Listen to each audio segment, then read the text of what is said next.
What is good, guys? It's your boy Hugo the Savage back again for another Savage update. And yeah, man, big news. Is it big news? Is it rumors? I don't really do rumors, but news has been reported, and seemingly you put two and two together, you come out with 15, and I don't know what's going on. But what I do know is what I said I thought in the previous live stream, which I think Seth's done for. But I had to put the question mark in the thumbnail because I actually don't know 100% and I don't like spreading falsities and that. But we're going to go into it because there's been reports on the injury he actually got. Before we knew he had to go for a scan. Now there's been reports on possibly what it is. And talking about future things with Seth addressing the crowd. So we'll have to talk about that. We'll also just quickly chop up tonight's Smackdown. I don't want to go through the whole card. I just want to talk about the main event. I'll probably keep it there, the resting one, less than anything else, but let's get into it. We're here.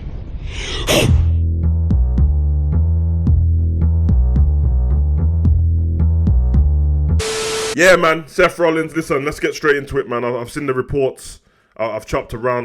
Let me go and do my due diligence and make sure that I'm not just spewing loads of crap, and that's why I put the question mark in the thumbnail, obviously, because, you know, you have to take these things with a pinch of salt sometimes. But seemingly, after the live stream we did yesterday, and we spoke about Seth's injury, and we spoke about the day before, Seth's injury diagnosis revealed. Now, this has come through a few different news sources. I got it off Wrestle Talk. Shout out to Wrestle Talk. And I think Wrestle Talk picked it up from Fightful and a few people backstage and that. So we'll see. But the report says that the injury diagnosis for the World Heavyweight Champion Seth Rollins has been revealed following his injury on Raw. Seth Rollins suffered a legitimate injury during his World Heavyweight Championship defense against Jinder Mahal, and now we know more about the injury he suffered.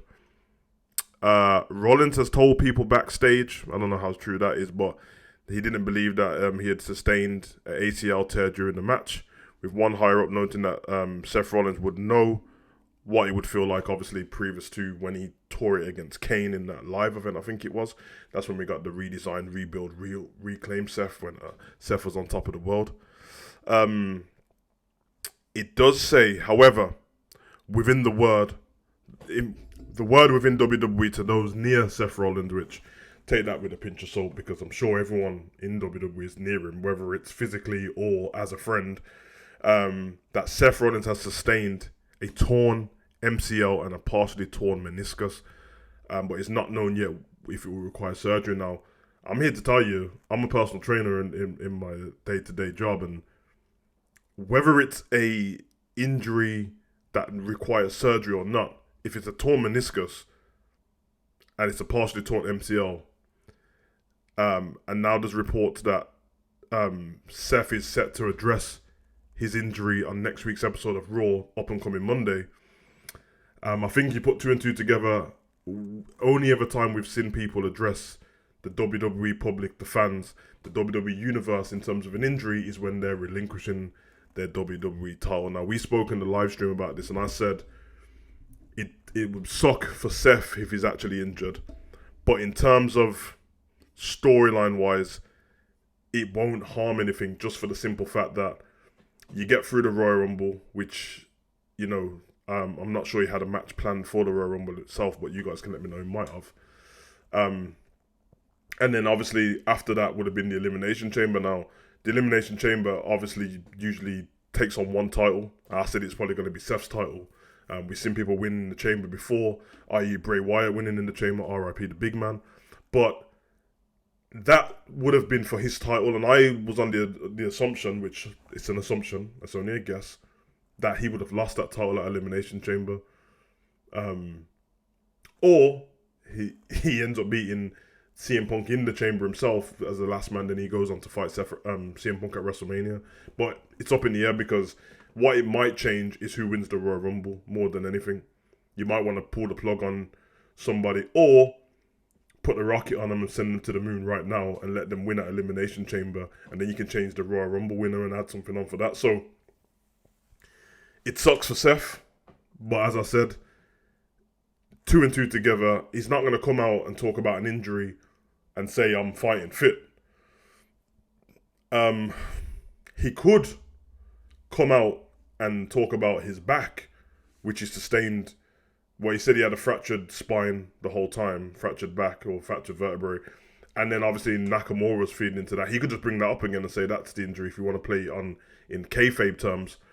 But otherwise from that, I don't know if he's going to do that. I'd rather do it in storyline terms, to be honest. I don't really like the unless it's something life-threatening, then that's a little bit different. So, but obviously over here on this channel, wish Seth nothing but the best. And whether you're starting to get fed up with his character or anything like that, as a person, we all respect these WWE superstars. Hopefully, he recovers, and hopefully he gets to Raw and he does give us a different announcement. That would be nice. But I felt like he would have took a break anyway, because the thing about his back was a real injury. So we'll see. And he's been jumping around like a crazy guy in the last couple of weeks, and maybe he'll start cross-dressing and come back as a regular Seth. That would be nice.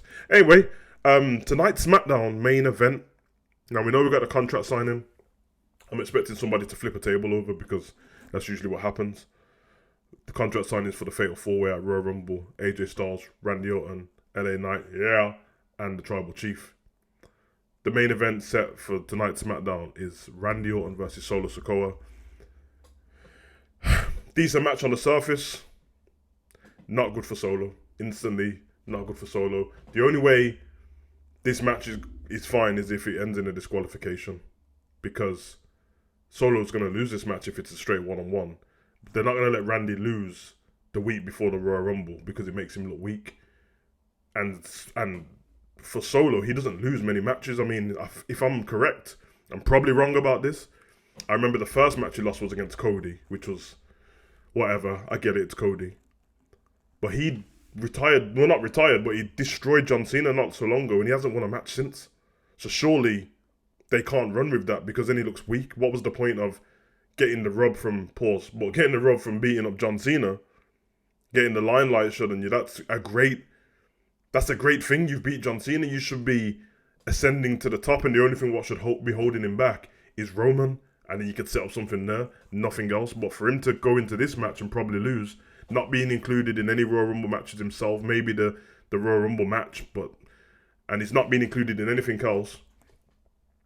I don't know what they're going to do with that, but I propose, and we'll see, because my reaction will be up by tomorrow morning, but I'm hoping that this match ends in Jimmy getting involved and it ends up in a disqualification. Yes, it doesn't help Solo's record, but at least he doesn't look weak and lose the match as such clean, because it's not looking good for him at the moment at all, and they need to keep Randy looking strong. Also, Randy's replaced Seth on his up-and-coming live events, so he's been taken off all the live events, which tells its own story. But I'm going to leave it there. I don't want to make these videos too long. I'll throw these videos up every couple of days if there's anything to talk about. I'm not going to do rumours over the top. One, because I don't want to know about the rumours, because it's probably going to ruin whatever I'm going to watch.